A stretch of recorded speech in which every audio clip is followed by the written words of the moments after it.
I ലുക്സിന്റെ കാര്യത്തിൽ നല്ല bold looks ചെയ്യുന്ന ഒരാളാണ് കരീന കപൂർ. ഈ ഒരു ലുക്ക് നമുക്കൊന്ന് റീക്രിയേറ്റ് ചെയ്ത് നോക്കിയാലോ? അപ്പോൾ അധികം ഡിലേ ആക്കുന്നില്ല, നമുക്ക് ഡയറക്റ്റ് ആയിട്ട് വീഡിയോയിലേക്ക് പോവാം. ഫസ്റ്റ് എൻവൈബയുടെ ഒരു കൺസീലർ പാലറ്റിലെ ഒരു ഡാർക്കർ ഷെയ്ഡ് ഓഫ് കൺസീലർ എടുത്തിട്ട് ഈ ഡാർക്ക് സർക്കിൾസും ഹൈപ്പർ പിഗ്മെന്റേഷനും ഒക്കെ ഒന്ന് കൺസീൽ ചെയ്തെടുത്തതിന് ശേഷം ഫൗണ്ടേഷൻ അപ്ലൈ ചെയ്ത് കൊടുക്കാം. ഫൗണ്ടേഷന് വേണ്ടിയിട്ട് ഫേസസിന്റെ 3-in-1 ഫൗണ്ടേഷൻ ആണ് എടുത്തിരിക്കുന്നത്. അതിങ്ങനെ ഫേസിൽ അപ്ലൈ ചെയ്ത് കൊടുത്തിട്ട് ഒരു ബ്രഷ് കൊണ്ട് ബ്ലെൻഡ് ചെയ്ത് കൊടുക്കാം.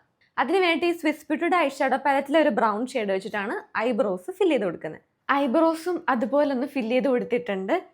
ഇനി നമുക്ക് ഐ മേക്കപ്പിലോട്ട് പോവാം. സോ അതിനുവേണ്ടി ആദ്യം സെയിം ഐ ഷാഡോ പാലറ്റിലെ ഒരു ലൈറ്റ് ഷെയ്ഡ് ഐ ഷാഡോ എടുത്തിട്ട് ഐ ലിഡ്സിലൊന്ന് അപ്ലൈ ചെയ്ത് കൊടുക്കാം. ഇത് ശരിക്കും ഒരു എന്താ പറയുക, നമ്മുടെ ഈ ഐലിഡ്സ് ഒക്കെ ഒന്ന് സെറ്റ് ആവാനും പിന്നെ ഒരു ബേസ് ഷെയ്ഡായിട്ടാണ് ഒരു ലൈറ്റ് ഷെയ്ഡ് അപ്ലൈ ചെയ്ത് കൊടുക്കുന്നത്. എന്നിട്ട് ഈ ഒരു ഡാർക്കർ ഷെയ്ഡ് ഉണ്ടല്ലോ, ഈ ഒരു ബേൺഡ് കൈൻഡ് ഓഫ് ഷെയ്ഡ് അതും കൂടെ എടുത്തൊന്ന് അപ്ലൈ ചെയ്ത് കൊടുക്കാം.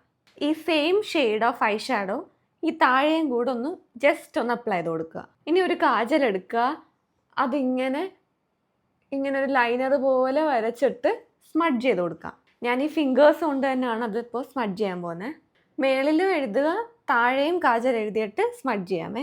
ഞാനിത് ലൈറ്റായിട്ട് ഇങ്ങനെ ജസ്റ്റ് ഫിംഗേഴ്സ് കൊണ്ട് തന്നെ ഒന്ന് സ്മഡ്ജ് ചെയ്തു. ഇനി നമുക്കൊരു ബ്രഷ് കൊണ്ട് ഒന്നും കൂടെ സ്മഡ്ജ് ചെയ്ത് കൊടുക്കണം. ഞാൻ ബ്രഷ് എടുത്തു, സെയിം ഐ ഷാഡോ പാലറ്റിൽ നിന്ന് ഈ ഒരു മെറൂൺ ഷെയ്ഡ് എടുത്തിട്ട് ഈ ബ്രഷിൽ ആ മെറൂൺ ഷെയ്ഡ് എടുത്ത് എക്സസ് ഡസ്റ്റ് ഓഫ് ചെയ്തതിന് ശേഷം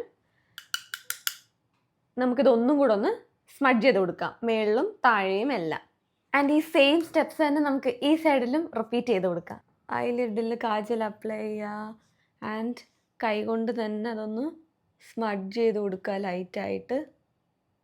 ആൻഡ് വാട്ടർ ലൈനിലും കൂടെ എഴുതി കൊടുക്കുക, അതും സ്മഡ്ജ് ചെയ്ത് കൊടുക്കുക. ആൻഡ് ആ മെറൂൺ ഷെയ്ഡ് കൊണ്ട് എന്നിട്ട് ഒന്നും കൂടെ സ്മഡ്ജ് ചെയ്ത് കൊടുക്കുക. ആൻഡ് ലാസ്റ്റ് സ്റ്റെപ്പ് നന്നായിട്ട് മസ്കാര അപ്ലൈ ചെയ്ത് കൊടുക്കണം. ഇനി എൻവൈബയുടെ ഈ ഒരു സെയിം പാലറ്റ് എടുത്തിട്ട് ലൈറ്റായിട്ട് ഫേസ് ഒന്ന് കോണ്ടോർ ചെയ്ത് കൊടുക്കാം. സോ ഞാൻ ഇതിൽ നിന്നൊരു കോണ്ടോറിങ് ഷെയ്ഡ് എടുത്തിട്ട് ലൈറ്റായിട്ട് ഫേസ് ഒന്ന് കോണ്ടോർ ചെയ്ത് കൊടുക്കുകയാണ്. ലിപ്സ്റ്റിക്കിന് വേണ്ടിയിട്ട് എൻവൈബയുടെ ഈ ഒരു ലിപ്സ്റ്റിക് ഷെയ്ഡാണ് എടുത്തിരിക്കുന്നത്. അത് നമുക്ക് ലിപ്സ്റ്റിക്കായിട്ട് അപ്ലൈ ചെയ്ത് കൊടുക്കാം. കുറച്ച് ലിപ് ഗ്ലോസും കൂടെ അതിൻ്റെ മേളിൽ അപ്ലൈ ചെയ്ത് കൊടുക്കാം. അപ്പോൾ ഇതാണ് ഫൈനൽ ലുക്ക്. എനിക്ക് പറ്റുന്ന പോലൊക്കെ സെയിം ആക്കാൻ ഞാൻ ട്രൈ ചെയ്ത് നോക്കിയിട്ടുണ്ട്. സോ സെയിം ആയോ, അതുപോലൊക്കെ വന്നോ ഇല്ലയോ എന്ന് എന്തായാലും കമൻറ്റ് ചെയ്ത് പറയുക. വീഡിയോ ഇഷ്ടപ്പെട്ടെങ്കിൽ ഷെയർ ചെയ്ത് കൊടുക്കാൻ മറക്കണ്ട. ആൻഡ് ചാനൽ ഒന്ന് സബ്സ്ക്രൈബ് ചെയ്യാൻ കൂടെ മറക്കണ്ട. അപ്പോൾ ഇനി അടുത്ത വീഡിയോ ആയിട്ട് കാണാം. ബൈ.